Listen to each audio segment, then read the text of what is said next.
Chat modes. Okay. Okay. Welcome to live. Okay. Oh, okay. All right. I think I'm live. Alrighty. Make sure my volume is okay. Hi, this is Cherokee. And I am going live instead of doing my yearly Kwanzaa videos because of technical issues with my iPad, really just memory issues, and I'll spare you the long story. But I did a test, I think a couple weeks ago, just to make sure this works. So hopefully it works because I have a story to tell. It's a Christmas story, and I just wanted to share because in life we have ups and downs. We have challenges. Everyone knows this. And what I notice in society is that sometimes we get stuck or we get caught up in the parts that aren't so fun. And so I was inspired to share my very recent story because today's the first day of Kwanzaa, and I recently had to move. And so at the end of every year, I like to honor my year with self-reflection. And so usually it's like a series of self-reflections, like the first day is unity, and I would reflect on that. And the next day is self-determination, and then I would reflect on that. And so there's so much to be grateful for this year. But I feel the best thing for me to do is to start with my, what I'm calling my Christmas story. Now, the premise behind it is that I have foundational beliefs that help me in my life. And some of my videos in the past, a few years ago, were like law of attraction videos. So it would be, that's not really the foundation. My foundation is Christianity. But when you study many different religions, then you get to see that it all just leads you back to God, to source energy. And so in my journey, I do like to learn about different cultures, different religions, and I like to identify how we are all one on this big human journey that we're in, both individually and also collectively. So thank you. Oh, wow. Okay, so thank you. I see people. Hi. So this is um, my first live. I went live, but I didn't really speak because it was a read with me. So doing a live because of technical issues, not being able I can edit videos, but I can't get them off of my iPad to upload. So, and I'm doing my yearly reflection, my Kwanzaa reflection. But I'm going to start with my Christmas story. And yeah, so I went through quite an experience today. And over the past year, I've been doing something or having this thought in my mind called linear thinking for the superconscious. And what that means is, when you have a certain measure of spirituality and you know things, then sometimes we can get so caught up in what we know that we end up going like way out in left field somewhere and kind of abandoning our humanity. So it's kind of like a way for me to both self-adjust because I'm learning in this process, but as I'm making these major discoveries, to also to share it because nothing ever happens just for you. It happens for me and it happens for others. And in my life, I have gained so much wisdom and insight from other people sharing their experiences. Like, for example, just me leaving my job a few years ago, in 2022 to embark on this journey as an entrepreneur, I had like Steve Harvey in the back of my mind that was like, you gotta jump. And Jim Carrey, like, you gotta choose your hard, right? So it took me a year and a half to do all of that. And, I finally did because those people were able to share their stories. So I really feel like a big part of our humanity is learning from the lessons that life gives, but also in sharing what we've learned in hopes that just like someone helped me, maybe someone will find inspiration from this story. So I wanted to begin with something that I know to be true, and that is everything happens for a reason. And also, what I've learned from watching the universe and how I experience it and how others experience it is that we get little nudges from God to, and I don't usually say God, I'm just saying God because I'm in a public space. Not because I usually will not say God, I will say source or a creator or something like that. But I'll say God because that's the most recognizable name. Um, but we get little nudges, right? Like if we need to do something or we need to handle something or something's not going well for us, we get little, like ideas about what we should do. And what I've learned is if we don't do it, it will progressively get worse, right? This is going somewhere, trust me. So, and I'm going to give you this example because when I start my story, this example will make sense. The slap heard around the world between Will Smith and Chris Rock, right? When that happened, I knew exactly why that happened. I like both of those men. I appreciate both of their work. And if you ever watch interviews from them, you can pick up certain patterns of behavior. So, like with Chris Rock, he would always be talking about like people walking all over him and taking advantage of him in some way. And he even had a whole show called Everybody Hates Chris, right? And this seems like the story of his life, right?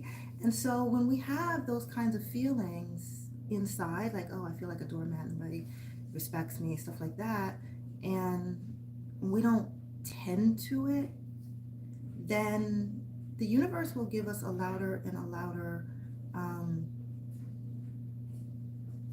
push to handle this situation that you've been ignoring for so long, right? And when you look at Will Smith's history, right, we all know what his family puts out into the public, and we all see a relationship that looks like that there's some communication and self-care that might be well to explore in terms of how happy we are in giving relationships, right? And you know what I mean because everybody knows that story. So the reason I'm mentioning that is if you look at Will Smith's history, he's more of the physical, hands-on, I'm feeling bad on the inside, but I'm not going to keep it in. I'm going to hit you, react in that way, right? Or at least that's what I've picked up over the years as things get leaked. So what I saw in that slap heard around the world was I saw two men that on the inside were suffering from feeling like they were manipulated or taken advantage of in some way. One man internalizes those feelings and doesn't really show it or do anything visual. And the other man, when he has those feelings, he lashes out. And so what I saw was these two energies, the same energy, because we always attract what we are. And those, I mean, and both of them are of age. I don't know their exact age, but they're around my age. So you're talking 40s, 50s, right? And so these energies of many years of feeling disrespected and feeling like taken advantage of came together, right? Because that's how the law of attraction works. One internalized and one externalized, but still at its core, both men had the same feelings on the inside, and that's why they came together in that way. That's why they were a vibrational match. Whew. Now, the reason I'm saying this is because we you don't usually have like a major, like that was a major thing, right? You don't usually have like major things just happen out of nowhere. It doesn't. It happens over a period of time of gradual nudges from the universe, and we are ignoring those nudges. And we all have our reasons why. We all do it, and we all have our reasons why we choose to ignore these nudges. And then they will get worse. They will escalate, and it will be to the point where it's like on a big stage, and one person gets slapped because maybe it's time for you to handle those inadequate feelings and begin to have those hard conversations that are difficult to have with people, and to create boundaries, which is its own skill set.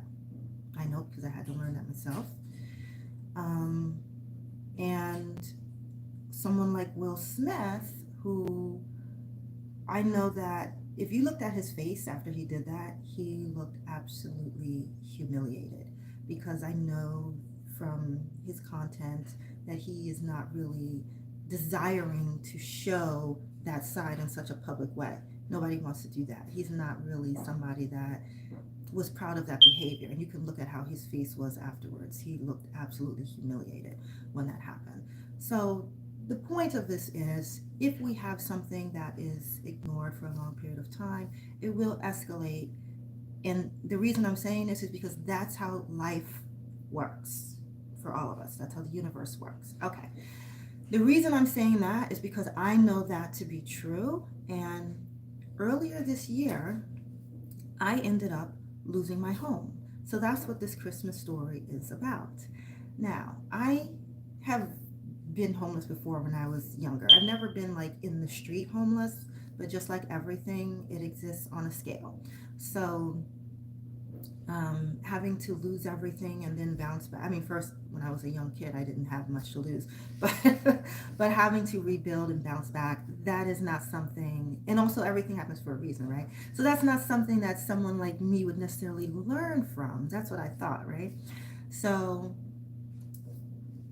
the events leading up, or some of the events leading up to why I ended up losing my home, is because 6 months prior, I lost my car, and that was my main source of income.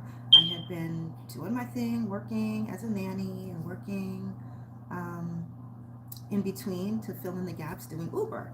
And it was great. Like, I learned so much about entrepreneurship just from Uber, and I was able to take what I learned and carry it over into this business that I just ended up starting just because I needed to do something, and and I wanted it to be something from my heart that I really love. And I love kids. They make me happy. They're fun, and I have a lot to offer in terms of early childhood development. So I was like, oh, that'd be perfect, whatever. But any business takes time to get off the ground, right? So it's like I can Uber in between until I get things, started with that, and that's how it worked.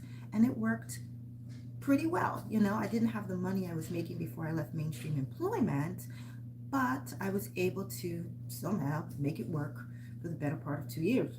So, um, and I'm just riding that, and looking at, okay, like, what's next, and I'm figuring this out.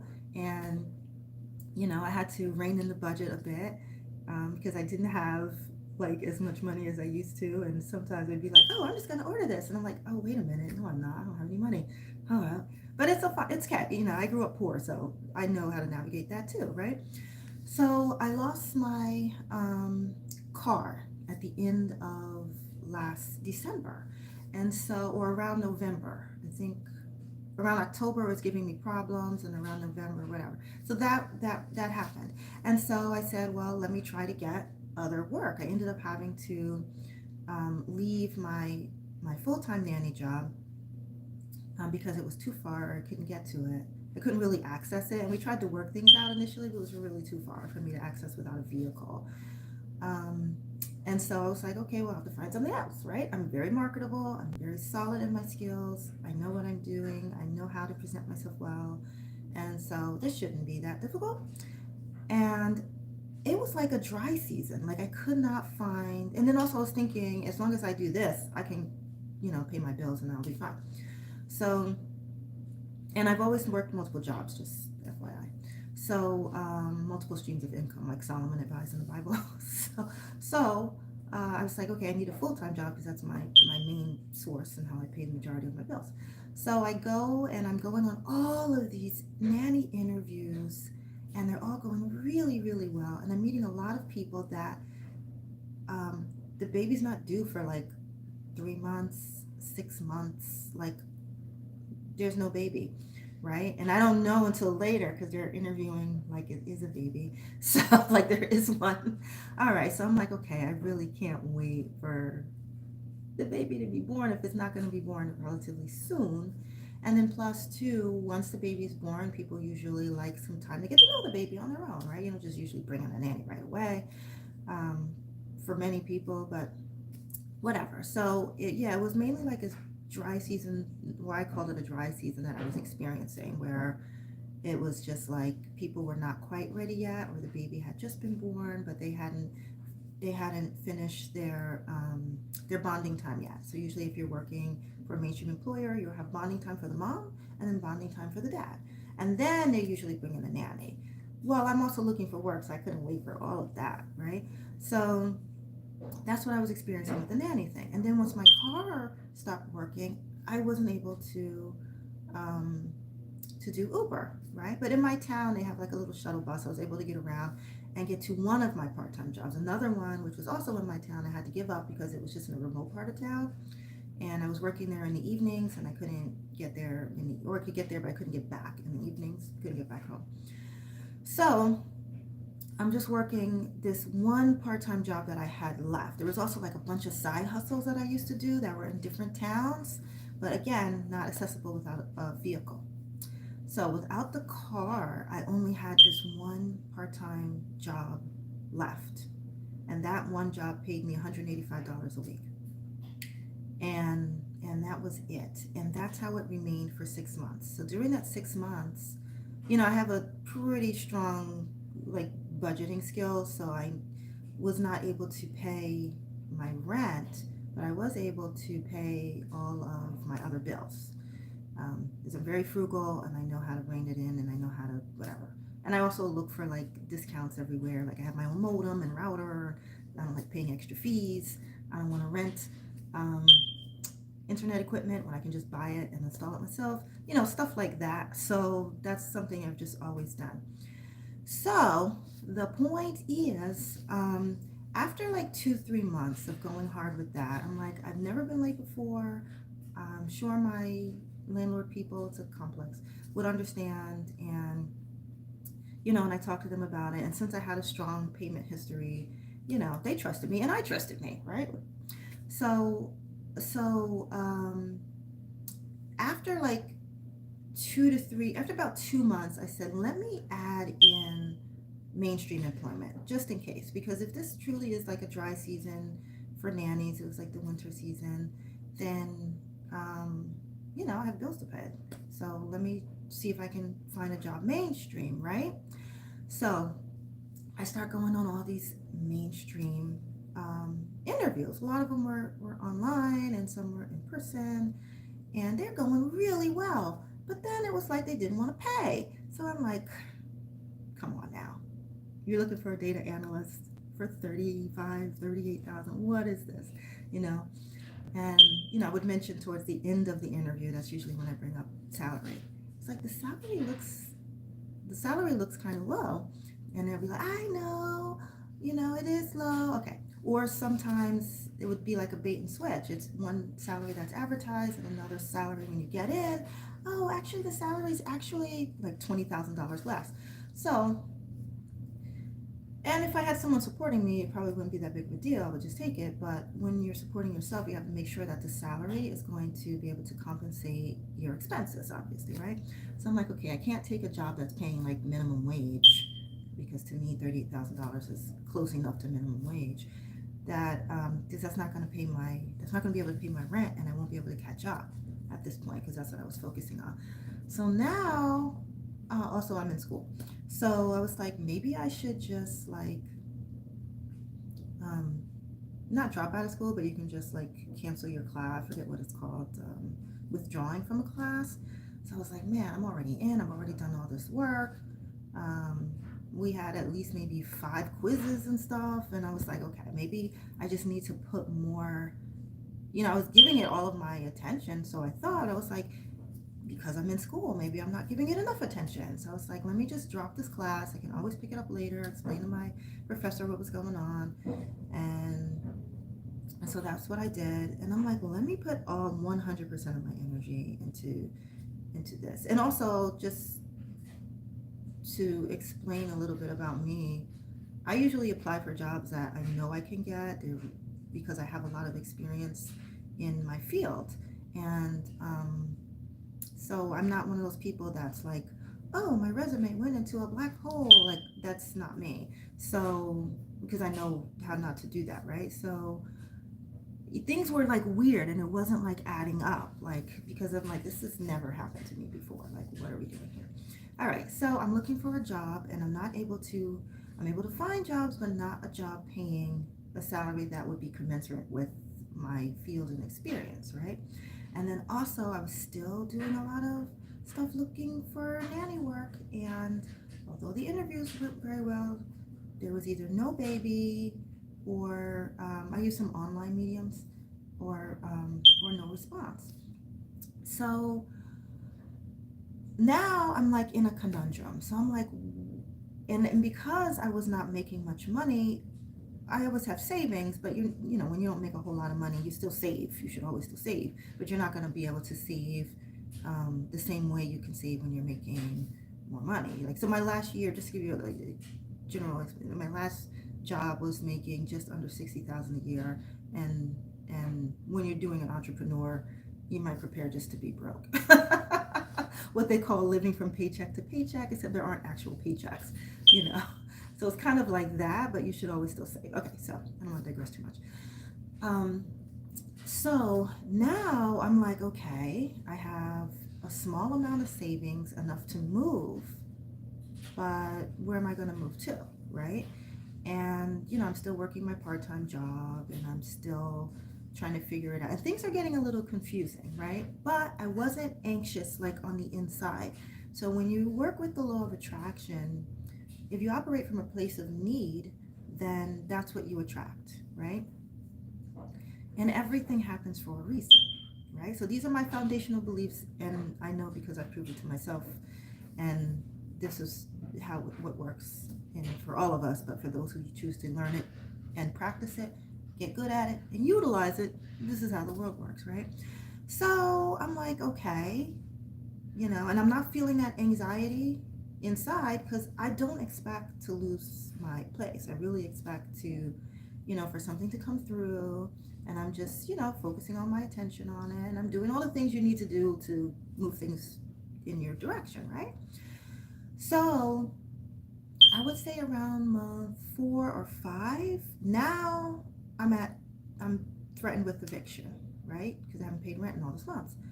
And I'm like, okay, like, all right, why is this like, why am I not gaining employment? Why, So I'm like, well, something's gonna open up for me, right? And I really believe that. I was like, something will, as long as I just because I know you just keep your head down, do your work, and then you keep digging and something will open up, right? Okay, nothing opened up. And so round about the time I was about to, and I did like these extensions you can do, like I read everything. I'm like, oh, can I do this? And I'm trying to stave off eviction because I don't have anywhere else to go. And I don't have, I think I had maybe, I don't even know, maybe $1,200 saved. I didn't have like a lot. So, you can't really move with it. I mean, you could physically move like your stuff into storage and move your body someplace, but you need a security deposit and a personal rent to move, right? So I'm kind of like up a creek without a paddle, right? And this is really kind of completely unexpected. So At this point, I'm like, okay, well, let me reach out to social services, right? Because I know social services have certain things in place. If you fall on hard times, so you get yourself situated, then,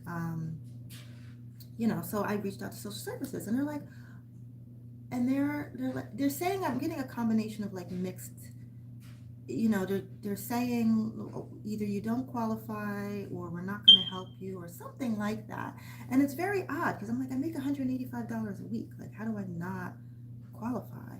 So I'm like, something must be off, something must be wrong. So fast forward, I was not able to get assistance with social services or any other, because there's a lot of other um, places like that can help you with either your rent payments or a place to live or something like that, right?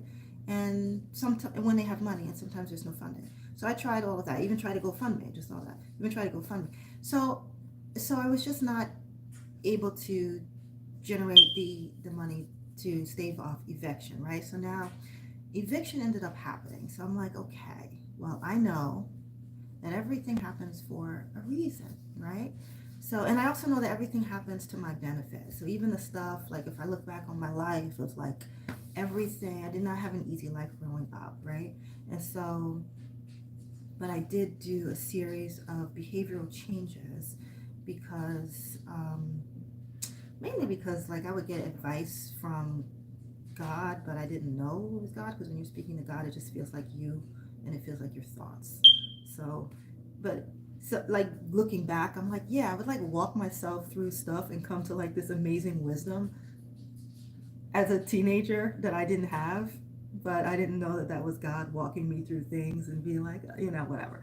But so it's beautiful to know that now that God has always been with me through that time frame. But the point is, I have implemented a series of behavioral changes to have things go better for me, right?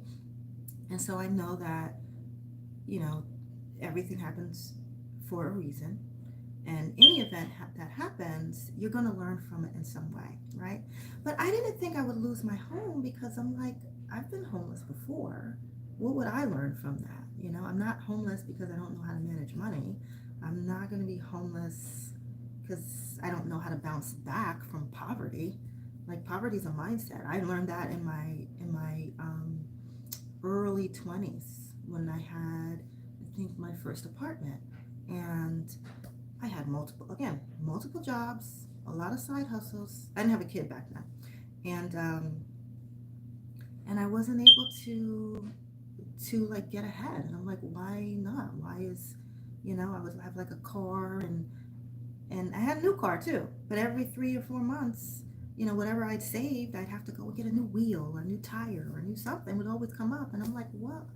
It just didn't make sense to me. So whatever. So from that point, I was helped to appreciate that whatever is within my power to do, instead of deny. Oh, and I also like denied myself like a lot of things, trying to pad my savings account that would always get knocked back down from something else. I didn't know at the time that this was a whole mindset thing, until I like it went on for like maybe 3 years. I was like, I've had enough. I am not going to live like this pauper, and I work every day of the week, and I've got all these side hustles, and it looks like I'd have nothing to show for it. Now back then, I always looked at what I didn't have.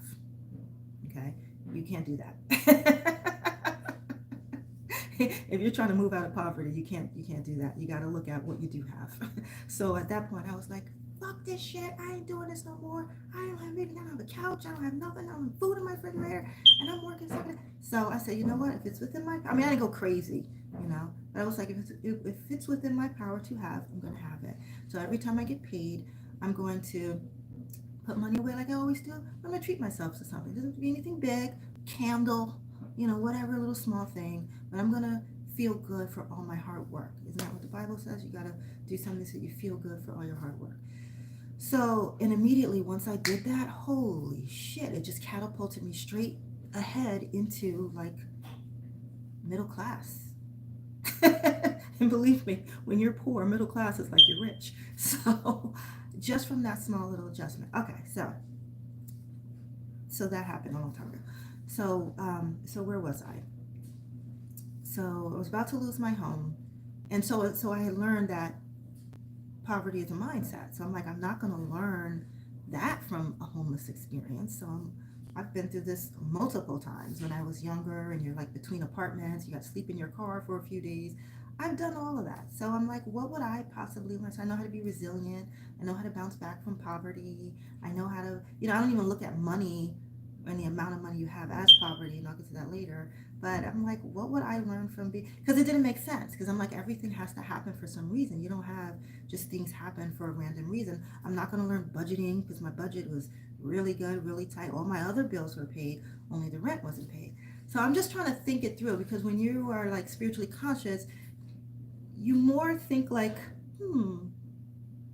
why is this happening? And it's not like, why is this happening to me? No, it's not like that. It's like, what am I going to learn from this situation? Because you got to learn something, right? I didn't know, but I said, I'm going to go with the flow, because I'm like, it looks like I'm about to lose my place. So I wasn't able to, I talked to my daughter. She had known before that this might be coming. I'm like, well, we might need to find a new place, and we might have to split apart because I don't have very much money. And so that ended up happening. And it was just like surprising, but like I said, everything happens for a reason, and also everything happens for my benefit, right? And so I ended up getting a storage unit, and put my, started the process of putting. I don't like to move all in one day because it's a lot of stuff. So started the process of putting my things into storage. And I was trying to tell my daughter, like, you might want to, I don't know how this is going to end. I know God has us at the end of the day, but you might want to start packing your things up, because she was like in denial a little bit. And I'm like, sometimes in life these things happen. We do have to go with the flow, because I have tried everything that I could possibly think of, and my daughter knows how organized I am and how resilient I am. So if I think I've tried everything, trust me, I don't think I've left one stone unturned. I've been doing this kind of thing with the universe for a long time, and even before I became spiritually conscious, like God puts these things in our hearts so that we know what to do, and a lot of times we operate from that perspective without even knowing that He's doing it with us and guiding us in that direction. All right, so anyway, so um, I ended up leaving the apartment, and I have like this whole truck full of items, right? Furniture and whatever. And I'm like, this is very interesting. And I'm still like calm, because I'm like, am I going to get a phone call? So, like, what? It wasn't like totally real that this was happening, right? So I didn't really have anywhere to go. So I go, and I pull over into this, it was actually the social services parking lot, because where I live is a big parking lot, plenty of space for my moving truck. So I parked there, and I'm like, maybe I'm missing something. This Something's off. So I call them back again. They're not closed yet. I call them back again. I'm just like, okay, because they told me, oh, you gotta like physically leave your apartment, and then we'll help you. Like, they're giving me like, when you dangle the carrot in front of the donkey, they're like, you got to do this, you got to do that, you got to do this. I'm like, okay, like I'm formally out, it's empty, and I don't have anywhere to sleep tonight. And they're like, and I've called the number you said to call, because there's a 211 number that I've discovered is really just a smoke screen, but I don't want to go there right now. And so I'm like, I need a place to stay. Like, is there a shelter? Is there just got, there's things around, I know. So, and I'm not really, I know from experience, like when my daughter was a little baby, I lived in a homeless shelter for not for long, for like maybe I think the whole time was like 2.5 months, something like that. But I know there's things that's out there and that's existed because I was there. So I'm trying to like why are they keep telling me no? Like, obviously I'm in need, right?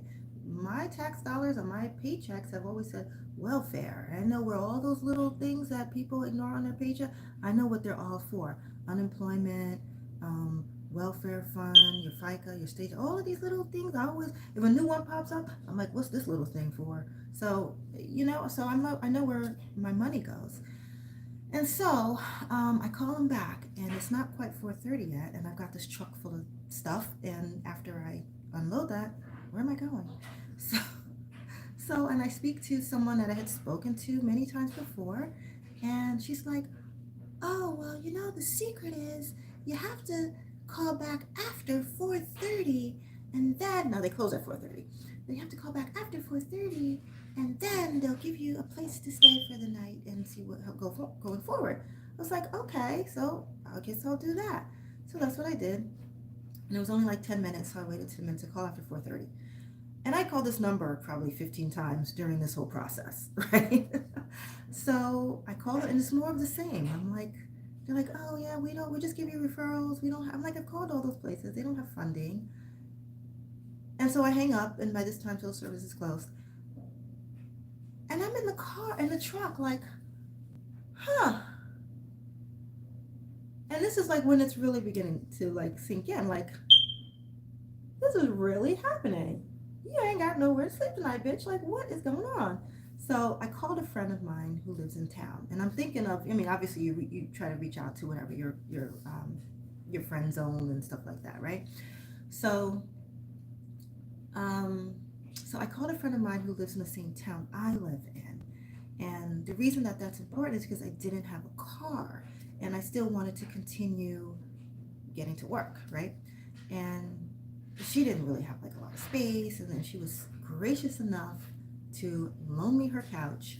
And initially I'm like, this will be ironed out in a few days, I'm sure. There's no reason.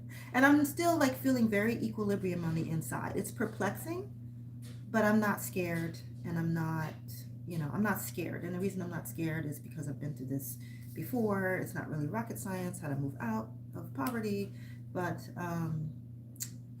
so there's no reason for me to be scared. But I was perplexed, like, okay, like, this is. And I said, you know what do you always do? You just put one foot in front of the other. I got a truck full of stuff I got to unload. And so that's what I did. I drove to the storage, I unloaded all my stuff. It literally took me more than 24 hours to unload it. Oh, I forgot to mention, right before, like literally like 3 days before I had to move out, I finally got, because I was applying for anything at this point. Once it became clear to me that I was going to lose my home, I was like, okay, well then I'm going to need any income. So now here is the time to go for the minimum wage jobs, right? So I was able to secure a job, actually working in housekeeping, because I was like, I still want it to be something I enjoy. I love to clean. So I did that, and I left May 31st. I think I was supposed to start my job May 31st, and I had to be up at like the 28th or 29th, something like that. It was all like right next to each other. So I moved out to nowhere, moved out to the storage truck. And then the next day I had to be to work, but I ended up having to call out, which is a terrible thing to have to do on your first day, but I was still moving. And my daughter was so, because she had never experienced something like this before, as she can recall anyway. She was a baby. So she was really melting down in trying to process all of that. And where was I? So yeah, so anyway, I have this truck full of stuff, and I moved, and was moving the things into storage, and it took me like all of 24 hours. And that's from the time that we were still packing and moving things into the truck to unloading the truck. And I was by myself, and I sold as much furniture as I could on Craigslist, because some of the furniture was really heavy. And then the other ones, almost all of it I moved by myself, because I can. And when you move a lot, then like when I was younger, I moved like every 3-4 years, you become pretty skilled at it. And so I was able to do that. And I think my nephew came at the very end and helped us to move the couch. And okay, whatever, that's not important. The stuff got moved, it's in the truck, I'm at the storage, and I'm unloading it all myself, right? Finished all that. My daughter did come through finally to help do the heavier pieces. It's all in the storage. And right before that, I called my friend, and I was like, do you mind if I stay with you for a few days? Because I have lost my apartment. I have nowhere to stay tonight. And I think I can get this all ironed out with social services or something, right? So I'm still like trying to figure out like what's going on, what's this happening, right? So she goes, like for how long? Because I know she doesn't really have the space. So, but she was gracious enough to allow me to do that. So I'm thinking it's going to be a few days. A few days turned into like the better part of a week. So by the end of like week 2, I'm like, okay, let me let her know that this is not working out how I thought it was going to work out. So I might be here for a while. So that's what ended up happening. So meanwhile, I'm spiritually conscious. I'm still, um, and hello to anyone that's in there. Hi. Um, I'm still trying to figure this all out, but at the same time you got to get moving, because I had just started a job and I went there like the next day and I didn't have a car. It's also in the same town, but where I moved to was kind of inaccessible to get there. It was costing me like um, $20 around that bracket to get to work in the morning. And when you don't make a lot of money, you try to conserve on transportation.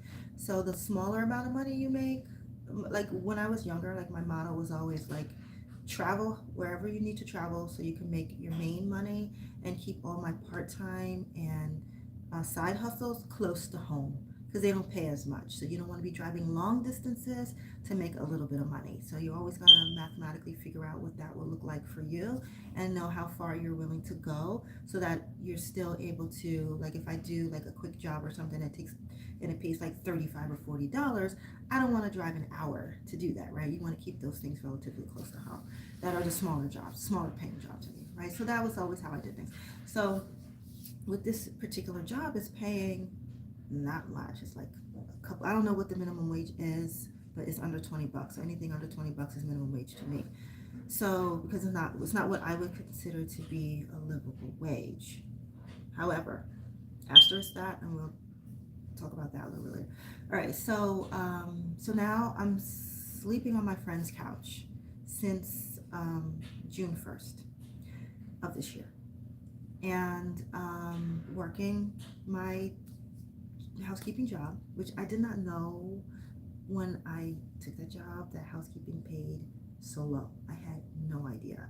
And once I started looking into that, and I didn't even ask the salary, because I had so much, and that's a big no, by the way, when you're doing an interview, you always ask the salary.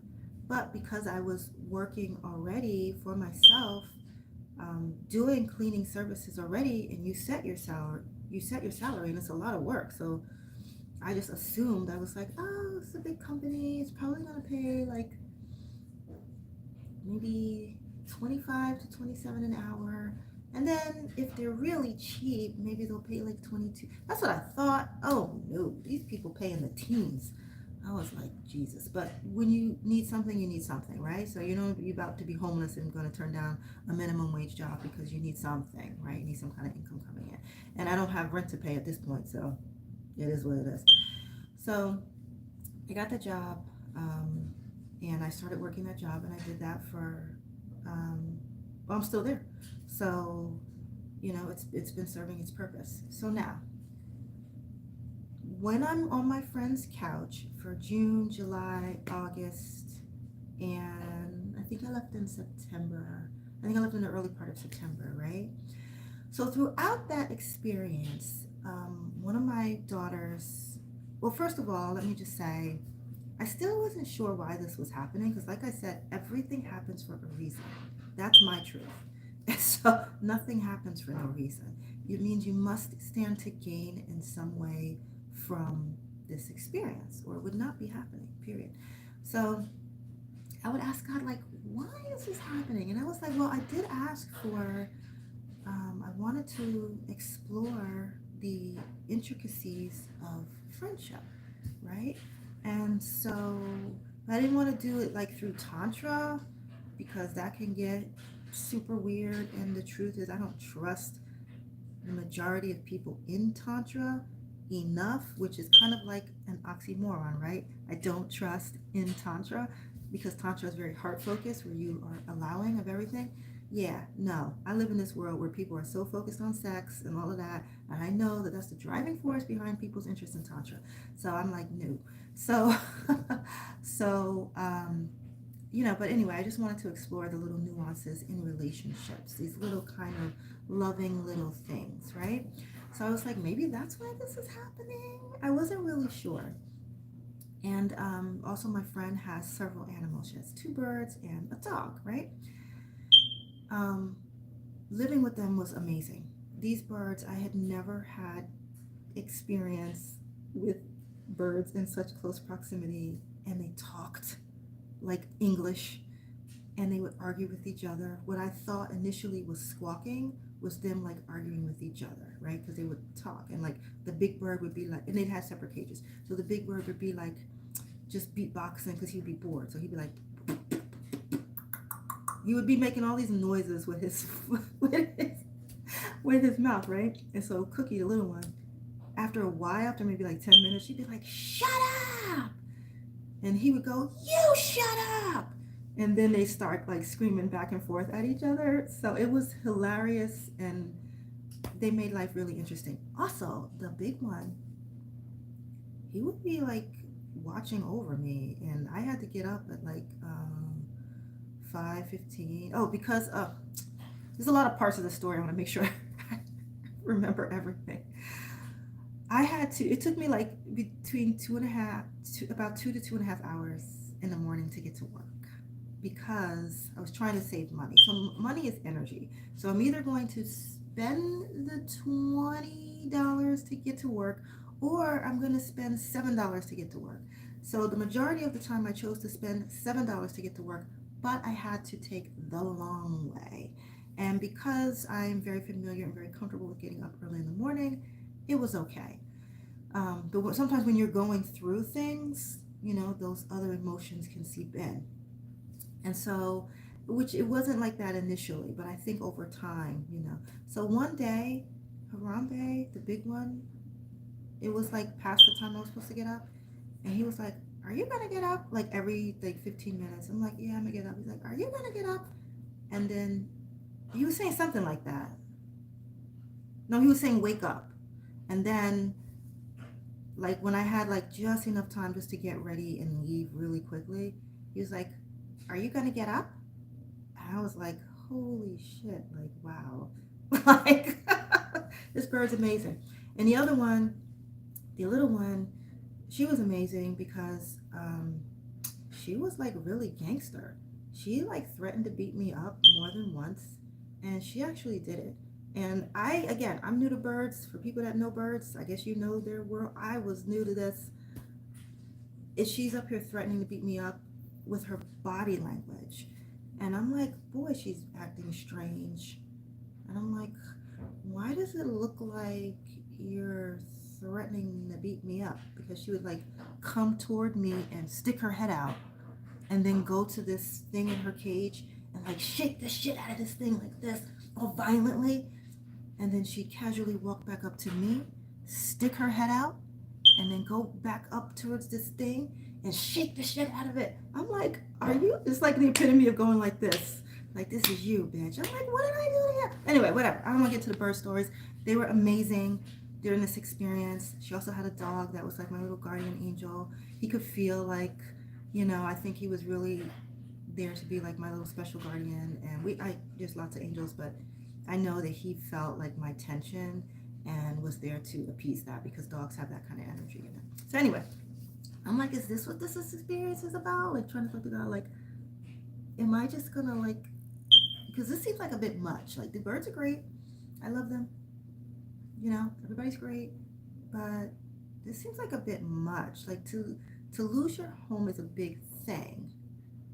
So it didn't match. And remember the story I told about Will Smith and Chris Rock? Over the course of time, things that have that big kind of explosion like that happens because there's something that's being ignored for a long period of time.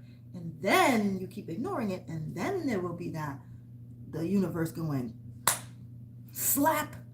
I said create boundaries and stick up for yourself going forward. Did somebody gotta slap you to make it happen? Okay, so the slap happened. right?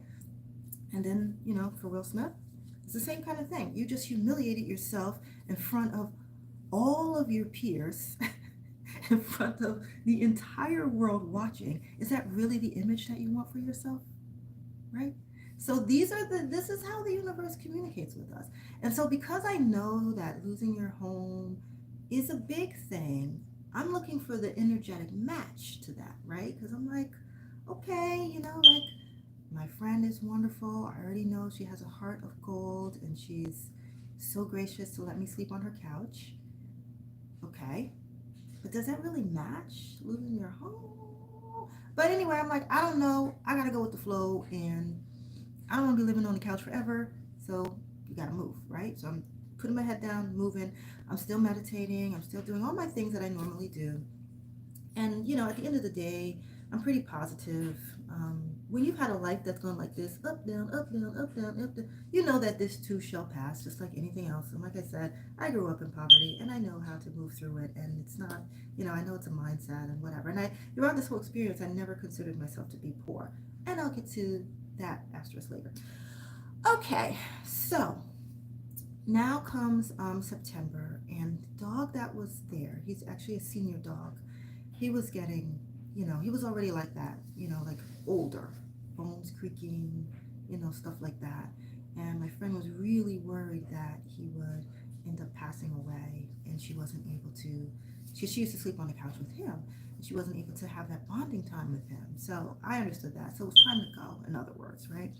So I didn't really have anywhere to go, but I'm like, I could move into a hotel, and so I contacted social services again because I was trying to um, get a security deposit. It was like I have enough money saved for a month's rent, but I'm going to need an additional month's rent for security because I need to move. So I'm reaching out to them again, and I'm getting like the runaround again. And I'm like, what is going on here? Because I'm like, when someone is going through a homeless situation, that is what this arrangement is for. This is why I pay into the system. Our taxes are for a number of things that we benefit from. So I benefit from having my garbage picked up. I don't have to bring it anywhere. Garbage people come, recycling people come. I benefit from having my mail delivered to me. I benefit from having the roads paved for when I had a car. Yeah, there's issues with that. The roads are not always paved, but then you can call, which I've done. What's going on with the curb? They tore it up. Can they put it back? Things like that. I know where my tax money goes to. So I am very confused why welfare shows up on my check and why I am not being assisted in any way. So I need answers. Yeah, so they weren't telling me no, but they were saying they were just doing like a series of delays. I'm like, well, when you're looking for an apartment, I can't take all the time in the world. It's real estate. Real estate moves. So, if you're serious about an apartment, then you have to come with, so can you guys process it? And they're like, and then I said, I feel like you guys are telling me no by not processing. She's like, I didn't tell you no because I didn't accept an application. That's what she said. So I'm like, okay, so whatever's going on, there's some kind of scheme to not accept applications. But that's kind of like an indirect no, because you fill out whatever they tell you to fill out, but then they're not moving forward with it, right? So I'm like, all right, whatever's going. So meanwhile, I'm also doing a lot of research on homelessness and, trying to better understand what's taking place and why I'm being denied the services that I know as a tax-paying citizen that I'm entitled to, right? And I'm not really getting a whole lot back. And I even talked with one of the administrators because I'm like, maybe I should escalate this. So I escalated it to the main one, right? And the director of social services is a lawyer. Okay, didn't know that. She forwarded to someone, and we're having this conversation, and I'm like, yeah, I mean, this is where my taxpayer dollars go toward. I don't know what you guys are doing, but I have been monitoring what's been happening over the last 15 years or so, and so, I'm not sure what your personal motivations are behind denying someone like me. And I don't really want to speculate because speculation is pointless. You need like hardcore facts if you're ever going to go to like court and stuff. You need like your speculation on why people are doing it is always irrelevant. You need like solid evidence, right? So I just focus on what is. What is I'm a tax-paying citizen. I've always been one, and why aren't you helping? At the end of the day, right? And so I'm just not getting any kind of straight answer. Okay, so that happened. So I was not able to move into an apartment at that time because I didn't have enough. I mean, when you don't make it, when you only make a small amount, you know, you can't save at the same rate that you can when you make more. That's just common sense. So I said, okay, well, I can move into a hotel. I still had points from a previous hotel stay that I never cashed in. So it's like, I'll just put one foot in front of the other and I'll start there. So that's what I did. I moved into a hotel, and then and then from that point, and so like I said, I'm very frugal and I know how to like make things work, right? So now hotel life is going to be pricey, right? That's why we all don't live in hotels because it's costly, like unless you can financially afford it. So let me give you an idea of what I bring home and how I budget just a little bit so you understand like the numbers involved and you see how the universe is going to work this all out for me. Watch this. Okay, so whatever money I make, and in this case, it's going to be $500 a week, right? So my actual salary is not $500 a week, but after taxes, which is your gross is what you make. You don't go by that because you have other things coming out. After taxes is your net. You probably already know this, right? So my net, whatever I get paid in my net, I always round it down to the lowest $100. So if I get paid $590, I say I get paid $500.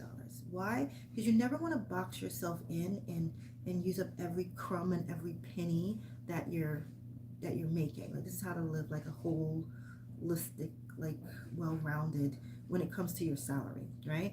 You never want to take your salary, even if it's a meager salary, still, you never want to take your salary and use like all of it. You always want some wiggle room because things happen and you need rainy day money and whatever. So in my mind, I make $500 a week, right? So that way it accounts for any overages, underages, whatever, and I'm never boxed in. Now that's my budget, okay? $500 a week. Now you cannot live in a hotel for $500 a week, right? And I just want to mention as an aside, like some of the things I looked for were like renting a room, couldn't find one. Getting a roommate or roommates, like I was open to everything. I was not just sitting around like, oh, let other people try to fix my problem. No, I'm very much a how do I fix my own problem kind of person, right? So the social services thing that I'm mentioning is just one of many avenues that I explored. Okay, so back to the story. So now comes September, I'm in a hotel, and I'm at the one where I had points with, obviously, because I didn't have to pay initially to stay there. So I'm looking at like, so I don't know if a lot of people know this, but when you have points, there is, when you go and you log in, there's like a series of ways to get points to maximize your points.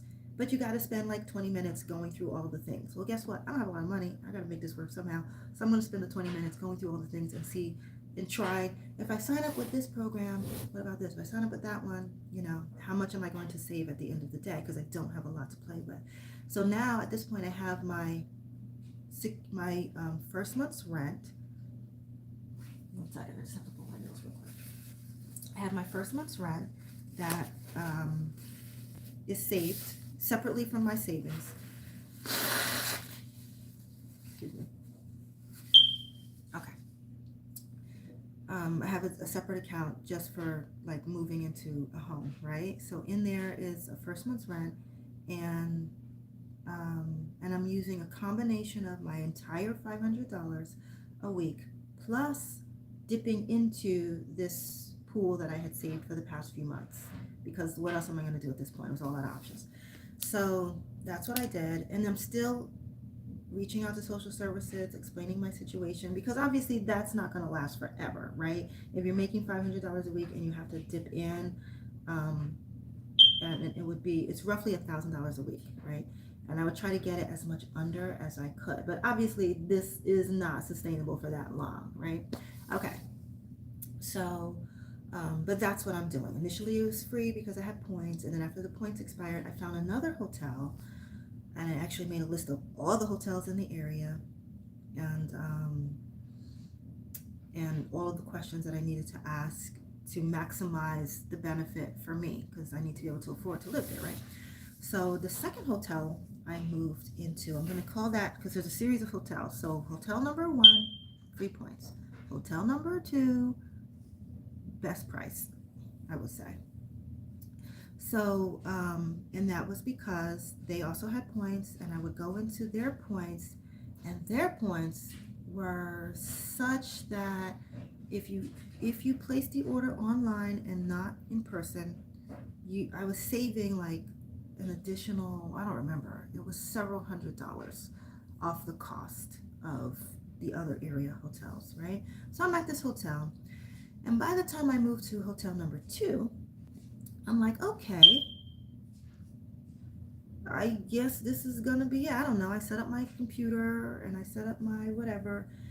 Um, oh, let me just backtrack 1 second. When I was at my friend's house, I forgot to mention an event happened with my daughter's a friend. She ended up losing a friend of hers to death, and it was the saddest situation because I remember this kid, and when we were in when she was in middle school, this kid just, I have a sensitivity towards kids that don't have parents that are fully involved or support them, and you got to go out there and hustle and make a way just for you to pay for food and your kid expenses, a pencil for school, a school uniform.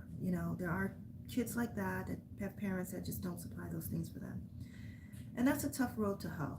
I know because I was there. And so I felt really bad for this kid at that period of time because I knew what he was doing to try to get money. And I'm like, oh my God, it just breaks my heart. So I said, and I knew he wasn't going to take me up on it. And I think I met this kid a few times. I didn't know this kid like that, right? So I said, well, tell him he can stay here. And at that time, we did not have much space at all. But I said, it's clean, it's warm, and it's a roof over your head. He doesn't have to pay anything. He doesn't have to worry about that. And I'll feed him, so you got a roof over your head, you got food, whatever. But he ain't know me like that. And I know from being a kid that that's awkward, and probably most kids would say no. So he didn't take us up on that. Anyway, fast forward, he ended up moving to Florida, and he freaking died in a very public was in the newspapers. And it just really made me sad, but it inspired me to address some of the concerns that I have about parents and how they raise / don't raise their kids in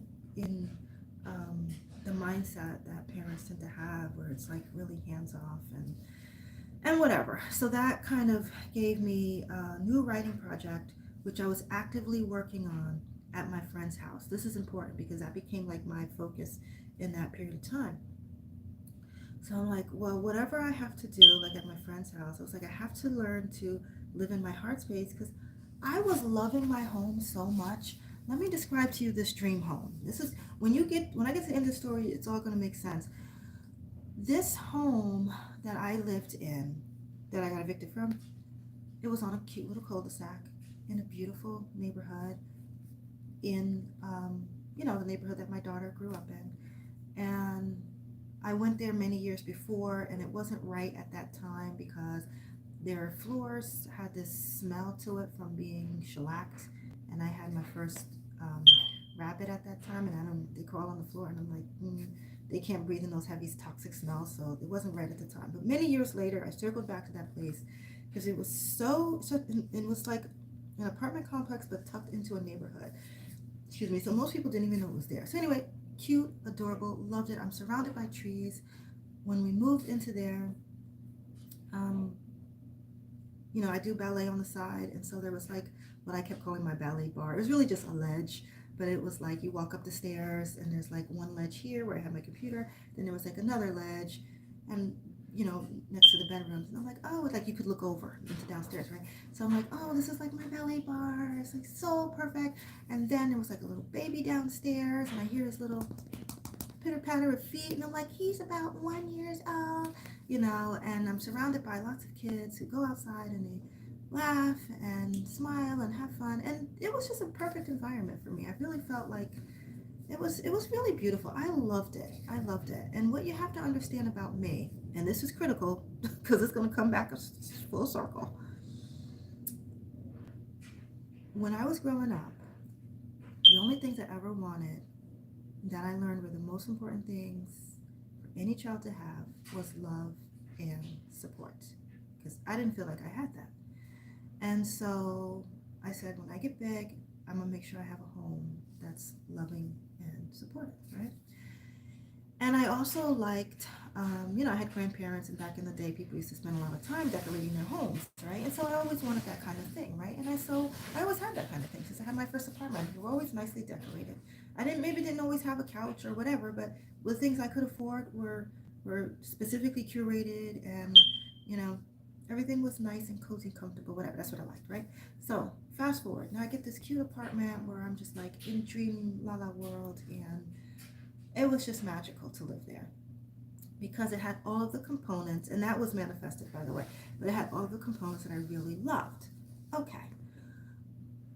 Also, I'm a perfectionist, and was, and also my entire life I suffered from OCD, that is obsessive compulsive disorder, and I have self-treated my entire life. I've figured out how to make it work.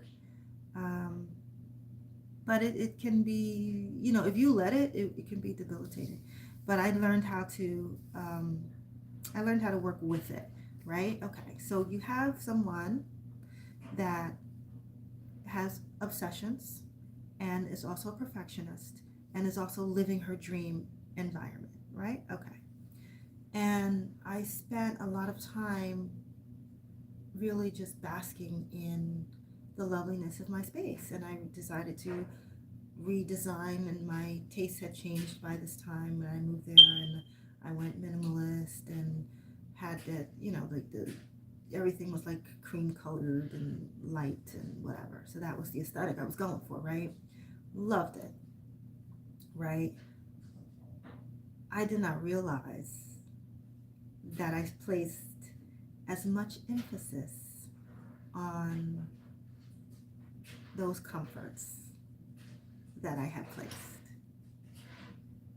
until I lost it. And even then, I didn't realize it. I had no idea why this whole homeless thing had happened. Not a clue. I was like, is it so I can learn about friendship? That doesn't really match. Well, the birds are great, and I'm just trying to figure it out. I'm trying to understand it, but I'm like, whatever. Meanwhile, go with the flow. People say when you're going through hell, just keep going, right? And losing your home is a big deal.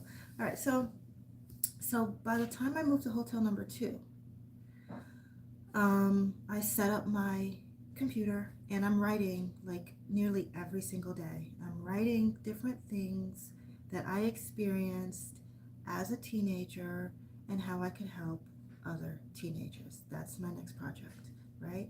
And so, and that's the only important thing that I'm focusing on right now. That and recovering, of course, obviously, but you got to get out of your head. Even when you're going through something challenging, it is just a challenge. It is not the truth of all things. You can still help other people. You can still contribute. You can still see a homeless person and give, like a really homeless person that's in the street, and offer them a few dollars, right? You can still, you don't overly focus on negative things, unless, of course, you want it to stay that way, right? You want to move through any kind of negative situation by remaining as whole and complete, by remembering to appreciate the things that you have, and offering your services to others. That's actually pretty huge. And anyway, there's that. So when I was at my friend's house, I started this project, and I'm like, right now, this is the most important thing for me, is to write this information for these kids coming up today, because I'm a nanny. I see how things work. Not only in private households, but I go into spaces where we talk as nannies and we compare notes and we look at everyone's questions and everyone, both people who hire nannies and people who do nanny, and I like those spaces and everything because you get to learn about others. But I see that because we live in a different time today, that some of the reasons why people don't pay attention to their kids, has to do with their own personal stuff. Anyway, I don't have time to go into that right now. So now I'm in hotel number 2. I'm still writing, and that's my focus. While I was at my friend's house, I learned to live in my heart space. Because I was like, I didn't get this yet. I was like, well, I don't have my apartment, my lovely apartment, that I used to just bask in. So I guess I just have to live in my heart space. That's the conclusion I came to. It's always peaceful and comforting in there. So that's where I went. And that's where I stayed. All right, so now in hotel number 2, I got all my writing stuff up. I'm like, that's the most important thing. I cannot look at the external environment because I just need to create, right? And so this is the time when I have an online journal. I write in a journal, and I also have an online journal when thoughts are really coming through. Then I'm just, because I type fast, so I just type it all out, right? And this is when I was like, I don't know why this all happened, but I'm going with the flow, and I'm in the process of recovering, and I could feel that energy changing and the shift and everything. And so I'm just going with the flow and doing what I know to do, right? Keep working, keep saving. And even if I don't get help from the system that I pay into, eventually I will help myself, right? It just takes longer when you don't make much, which is why I pay into a system, right? So that we can shorten it up a bit. That's why I pay into this system called our United States democracy. But no system is perfect. And I know from working at different companies that no system is perfect. But it does start with leadership and trickle down. All right. So anyway, in hotel number 2 is where I got really the answer to my question that I had been asking several times before throughout this process. And that's when God revealed to me the real reason why this all happened. Now, remember all the stuff that I said that looked like I was digressing? Not really. Okay. And I don't remember the specifics because I have to go back because I've been journaling like ever since. And I have to go back and write the specifics of it, like how he actually said it. But in essence, I was paying an overabundant amount of attention to my external environment, right? And I'm like, yeah, duh, what else is new? I've always done that. I have. I know this. Okay. I asked God for something. I think at the time before I left my job, right?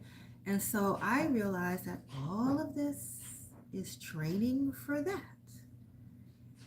And and there's nothing wrong with loving your apartment or your home environment, and there's nothing wrong with catering to it and making it as beautiful as you can. There is nothing wrong with that. But remember, I had OCD, and I'm a perfectionist, and I grew up always desiring that thing, and I got it, but I asked God for something that will help me and others. And you cannot be obsessing over foolishness. Well, today I would call it foolishness. Paying an overly attention, an excessive amount of attention to something that, I'm going to use these words, which is something that is so insignificant. It's crazy because I can say that now because I learned to live within my heart space. I learned to tune out my external environment. And my work was to work on this journal that I'm working on. Not my private journal, this other journal. And I did that at my friend's house. I did that at hotel number 1 and hotel number 2. Well, guess what? There was a hotel number 3. So now I'm at hotel number 2, who has the best price that I can find. And every week I have to research, is it still the best price? Every week I'm doing research on other hotels, including this hotel. And for this hotel, the amount of various discounts and points that you can finagle to try to get the best price, right? Like this is what I do. I research things. I'm very frugal and whatever. So that's the life, right? I was there for 5 weeks. And then they gave me some really frivolous excuse and asked me to leave. And so I have a pet, I have a rabbit. And whenever you call and you're traveling with a pet, you always ask if they accept pets, number one, and what the fee is, and you pay the fee, right? So I did that. They knew. I mean, it's just a rabbit. They don't make noise. They don't whatever. So they were like, yeah, whatever. You can live here with your rabbit. Just pay the fee and whatever. So that's what I did. And so I moved in, and I always double check because even when I racked up all those points from before, I always just double check and my rabbit's okay before I get up in there. She's okay to be here. Okay, fine. So that's how it was. And so I moved in, and we moved in, and after 5 weeks, they were like, "Oh, you have a rabbit, right? Oh, we only take dogs, so you have to look. So you have to leave." I'm like, "What? You only take dogs? Like whoever?" I'm like, "Yeah, I know because there's like a dog barking sometimes, so somebody has a dog, but my rabbit doesn't. But whatever." At the end of the day, they're like, "That's a policy." I'm like, "What? Like this is crazy." So I was like, well, let me talk to the manager. And they're like, yeah, everybody's really nice about it. But I'm like, I didn't want to leave because that was the cheapest one. Like, fine. So I was like, okay, fine. I have to leave. Um, and so I ended up leaving, right? I go to hotel number three. Hotel number three, I was always curious about. And it's only like, let me just mention this real quick because I want to show the series of synchronicities, right? I went from my friend's house who was a distance away and had a 2.5 hour commute there and a 2.5 to 3 hour commute back because I had to take two buses. Two buses to get to my job, right? So from there, I moved into a hotel that is 2 doors down from my job, right? And from that hotel, after I ran out of points, I needed a cheaper option. So I moved into a hotel right next door to it, which was right next door to my job. So now I have like a commute that takes like 30 seconds, right? Just walk next door. I'm like, oh, this is so perfect. Everything is divinely falling into place. And I guess this is just going to be it until I save enough money to get an apartment, whatever, right? Now, I'm still pulling on that amount of money, $500 a week plus whatever I have to dip into based on the rates and based off of this chunk of money that I was going to get an apartment with, but I couldn't get a security deposit through my township for whatever reason. So now I'm eating into that, right? But I'm not worried about it because God has me. So now I have to leave the hotel, and I'm like, oh, okay. Well, maybe there's some reason why I have to leave the hotel. Everything happens for a reason. So the third hotel I went to, motherfucking Roach Motel. Okay, I was always curious about this hotel, and it was actually less than a 15-minute walk. It was like 12, 13 minutes to walk to my job. Not bad. And I'm like, I'm the kind of person I get. I'm like, it's a good, yeah, it's a little further, but who cares? It's nice. 10 minutes in the morning, that's nothing, right? So, and it's good to have a walk every morning anyway. So I'm still being positive. I go on that shit. It's fucking roaches, and I'm not seeing roaches like, um, you see one bug. I'm not talking about that. This shit had like roaches like you in the fucking project. I would know because I lived there. Okay, when I was younger, we moved into the project, and how you let your hotel get that out of control? So I'm not a stranger to roaches, but at the same time, nobody wants to live with them, right? And believe me, I have compassion for roaches. That's a whole other story, but I am not trying to live with them. That's not going to work. So they had to move me, move my room. And then, anyway, there were roaches in the hotel, like a lot. Like you leave your food out, and in 10 minutes, somebody else is eating your food, and he's not paying to live there, okay? So around this time that I moved into hotel number two, hotel number three, the Roach Motel, I was curious about. I was like, oh, okay. Well, I've always been curious about this hotel because it had a different. I've only seen it from the outside, and it had a different look to it. It was like a loft hotel, and I'm like, that's interesting. Man, I get up in this hotel. I'm like, well, the picture says there's breakfast. Is there breakfast? Oh no, that was years ago for COVID. I'm like, it's 2024. COVID happened in 2020. Everyone else has bounced back. They're like, yeah, no, we never brought the stuff back. Okay. I'm like, the seating, so you're not trapped in your room all day. I'm like, the seating, there's seating here in the picture. They're like, yeah, no, we don't have seating. We took it out. I'm like, okay. There's no refrigerator in the room. I'm like, there's only a microwave in like the main room that used to be a breakfast dining room. Now it's just an empty room with no chairs or anywhere to sit.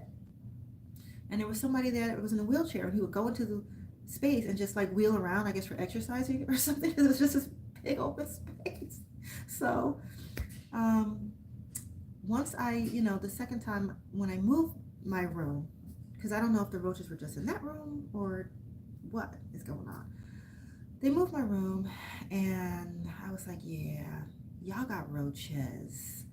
So they're like, oh, other people bring them in. I'm like, but you don't do anything to address it? They're like, no. Okay. I guess because you don't live there. All right. So I'm like, oh God, this ain't gonna work. This ain't gonna work. So, but I have since learned, live in your heart space, and whatever work you gotta do, don't focus on your external environment. Now, reminder, I'm somebody that OCD, perfectionist. Do you think that somebody wants to live with roaches? Hell to the no. Okay? But I'm like, you know what? I ain't got time for it. I got this journal to write. So we all gonna be writing this. Me and the roaches. It's gonna have to be a thing, right? Plus, um, I know how to get rid of them. FYI, if you ever have roaches and you want to get rid of them, you get this all natural, because I'm all into natural things. It's called diatomaceous earth, food grade diatomaceous earth, and you sprinkle it all in the corners and sprinkle it around the edges of your home. It's actually this organic material from the sea, and it dries them out, and they will be poof, gone forever, right? So all my stuff's in storage. So I'm like, well, I have diatomaceous earth. I'm gonna have to go to storage and get some. But every day I'm working, and when you work in housekeeping in a hotel, oh my God, it is so physically demanding. I had no idea, because I don't do all of that when I work for myself. Doing housekeeping, it's insane, but I don't have time to go into that. I'm telling the story. So Roach Motel is hotel number 3, and around that time, and again, I do the same thing. I clean everything down. I travel with my own vinegar and stuff. I have to learn, honey. Travel with your own cleaning products, because you don't know what kind of hotel. You never know. So I went there to test it out, and I didn't bring my ID with me because it was so close. And I was like, I just want to see the room, right? God knew what he was doing, because he knew that would not have gone down. But I needed to go to the Roach Motel. Let's explore why. So I go to the Roach Motel, and normally I would be like, ew, icky, gross, right? I ain't got time for that now. It's like I gotta work, I gotta stretch. I'm still stretching, and I got this journal to write. I don't have time for the foolishness of the roaches. Their life is not, they don't really care, but for the fact that they're scared that I might kill them. You know what I mean? So I'm like, put all that BS aside. Put your OCD aside. Put your perfectionism aside. Vinegar everything down. I made my own homemade air spray with water, baking soda, and some lavender essential. Spray that shit to remind you of your home in your heart and get your work done. And that's exactly what I did. I was not touching that floor with a 10-foot pole. Could not get on that floor. So I was just stretching the bed, which if you see my older videos, you know I'm no stranger to stretching in the bed. That's how I ended up getting my center split, stretching in the bed. And I was getting my work done. Roaches and all, honey. And at the time, they were one of the cheapest. And I was like, oh man, is it just gonna have to be me and the roaches for a little bit? It's gonna be like Joe's Apartment from MTV. He had like real. I'm like, well, it might have to be that. So I was like, let me make a time to get to my storage and whatever. So without a car, obviously things take longer. I have to find the time and I'm off work, whatever. So I was like, I'll just do that, and whenever I get around to it, and I'm not gonna stress over the roaches. I will admit it was a little bit stressful, because I could feel myself cringing, like going in. And then I was like, no, I don't have time for that. Fuck that shit. And I would just push it out, get my work done, sit at the desk, get it done, and that was it, right? So now around that time, my daughter needed to come out of her living situation and she needed a place to stay because she was just as homeless as me. And so she came and was like, I might have to move into the hotel. I might have to move into the hotel with you. I'm like, of course. I'm like, just FYI, because my daughter had not lived the life that I lived when I was younger. I was like, this place got roaches. I'm just letting you know. But when you're out of resources, Roach Motel it is, right? So she moves into the Roach Motel with me, right? And but every week, like I said, I'm still frugal, I'm still on my grind. Every week I'm checking, is there a cheaper room? Whatever. So I decided to move to another room because when I first went in, it was like a special or it didn't have space, whatever it was, that was the cheapest option. And now I'm like, well, and I noticed all the majorly ghetto people were on that side, and I'm like, here we go. So, but I'm used to all that BS. I've lived with it. When you live in the project, you gotta get used to noise and this shit. It is what it is, right? I've always had my personal preference, but at the same time, I've experienced that it's not new to me. This is not a whole new experience by any stretch of the imagination. Okay, so now we move into room number 3, still in the Roach Motel. Now, the first one is a king bed. My daughter came within a couple weeks.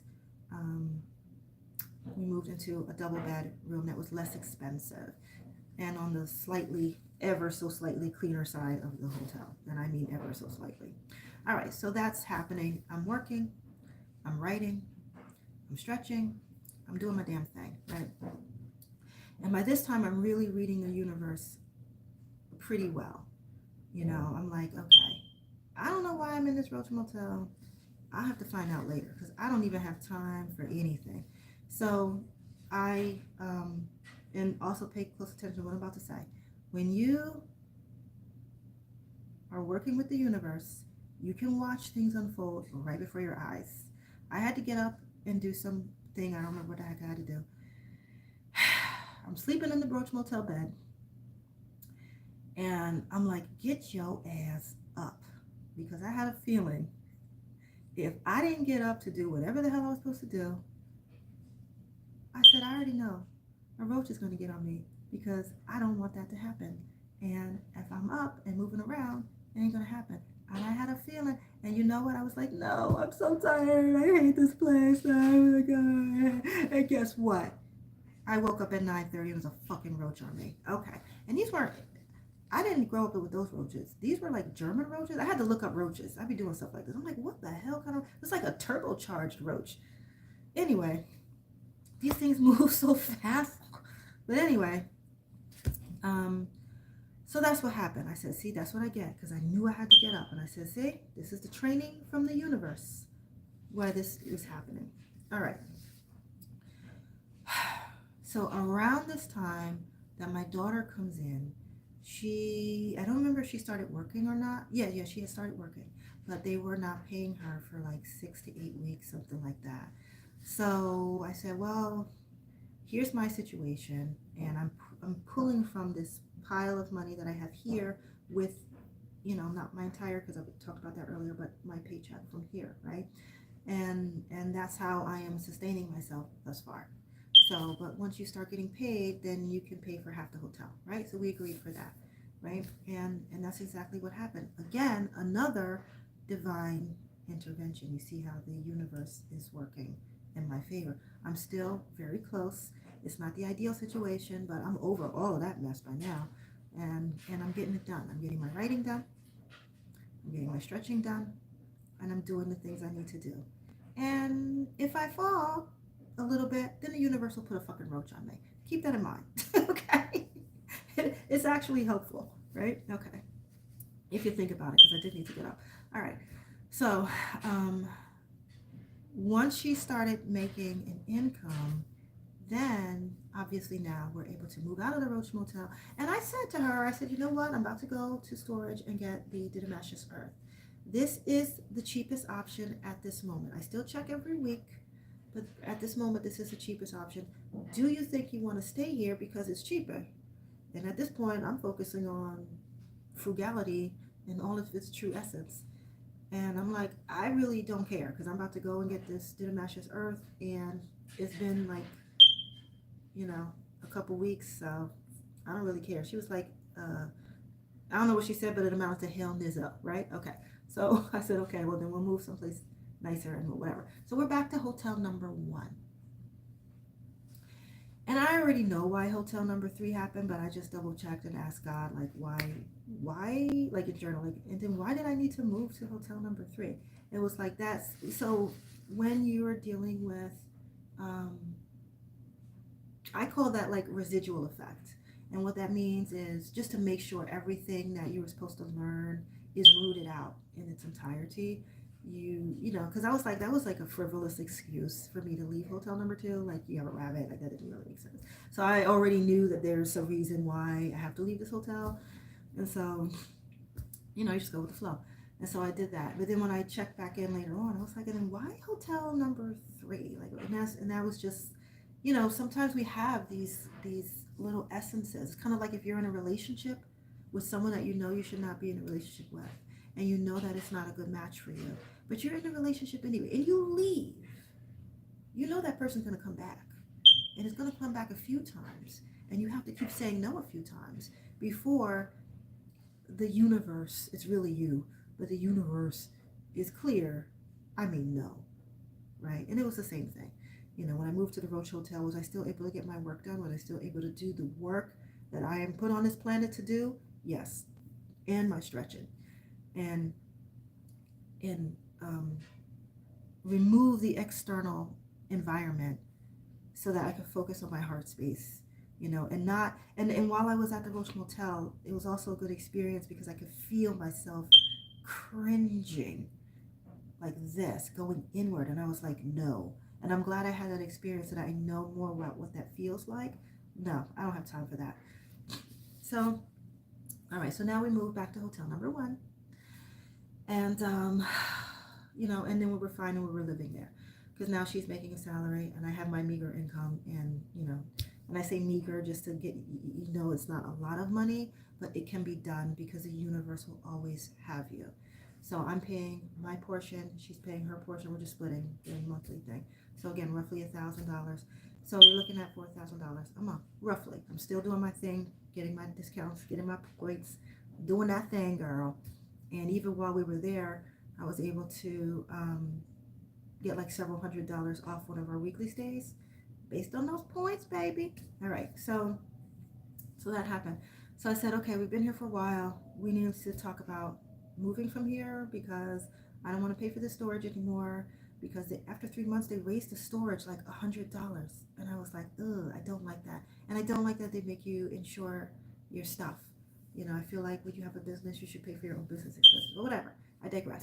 So I said, we're paying like roughly $4,000 a month here. We have to obviously move, get our stuff, and figure out the rest of life and get something more. You know, I mean, people do live in hotels. You know, I work in one. People do live there and live there for long periods of time or live there permanently.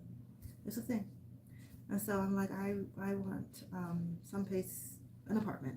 So, um, where was I? So we ended up finding an apartment. Long story short, um, pooling our money together and making that happen. And so that's where I am now.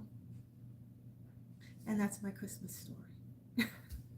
The reason I wanted to share that with you is because, yes, losing your apartment or any major event or any major thing that's like, oh, you know, when it happens, we can move through those energies. It's not easy. No one ever said it had to be, right? Um, but if we pay attention to our alignment and pay attention to our core beliefs and our core values, it is easier to navigate. Like, I'm very thankful that I have an understanding of how life works and how the universe works. I'm very thankful that I had the discipline during this 6 months to live in my heart space. So much so where I moved to now, normally all my life I moved a lot, like I said, every 3-4 years, and I would always clean my bathroom first, but not just any clean. It had to be OCD clean, sterilized, and it would be cleaned like 3-4 times before it was appropriate for me to. Guess what? I moved in here. I cleaned it once. I'm like, that's it. I don't care anymore. Which it's crazy because that identity was with me since I was a little kid. So for me to not care anymore, yes, I'm still clean. That's never going to change. I prefer clean environments. I prefer neat environments. That's never going to change. But the obsessions over my environment space, the cleaning things over and over and over and over, I don't even have time for it anymore. And I don't care. So I've been liberated and I've been freed from something I didn't, because I'd been managing with it my entire life. I didn't even think I needed to be necessarily liberated with it. I just thought it was something you just had to learn how to work with and learn how to move it in your favor, and that was it. But you can actually be liberated from these things that, in the world they say there's no cure, but guess what? There's a cure. And so it's your alignment. And so I'm just very thankful for this whole entire experience. So, wow. Did not think this story would take this long, but I guess it took an hour and a half. But I'm glad that I released that into the universe because I've been dying to get it out. So I'm going to put this under the category of linear thinking for the superconscious, because people who know a lot about like the universe, or you think you know so much, you never really know much compared to what there is to know. We can swing the pendulum way in the other direction in terms of what we learn. But I have discovered that even, you're close to God and all of that stuff, you still gotta bring it back to a state of equilibrium so that you can live within your humanity, within a peaceful, more balanced way. Because yes, even when you're like all into your spirituality, it can be unhealthy. Are you here to spend all of your time astral traveling? Are you here to spend all of your time discounting your whole Cupid experience so you could be with God because it feels really good when you're in your meditations? It feels really good to leave that all behind. Or are we here to integrate this human experience? We all know the answer. So that's why I'm sharing this story, in hopes that, I guess anybody really, but mainly for people who identify as spiritually conscious, because I see the struggles that, I'm not only seeing, I'm a part of it. But as I learn how to find more equilibrium in myself, I'm going to continue sharing that so that hopefully someone else can discover what I discovered, is that, yeah, you can sometimes be a little bit too spiritual if it's not balanced and meted out, and all your time is spent over there and ignoring your humanity, your human experience, which I will say is a beautiful one. It really is. I've learned how to appreciate the hard times in a way that I've never, and believe me, I've always grown from hard times, no question about that. But it's like when you watch a movie, a drama, or any movie, and the starring characters are going through these difficult challenges, and you're rooting for them, and they're experiencing it, and then things get better at the end, and you're like, wow, that was a beautiful movie. I want to see it again, right? It's never easy going through those difficult challenges, but our life is like a movie, and I'm the star in my life, and you're the star in your life. And so I was able to come away with this whole new perspective and appreciation even for this challenge. And I guess because I've been liberated from obsessive compulsions and the level of attention that I was paying to my external environment. And ever since that time, ever since I was in my friend, I've been living in my heart.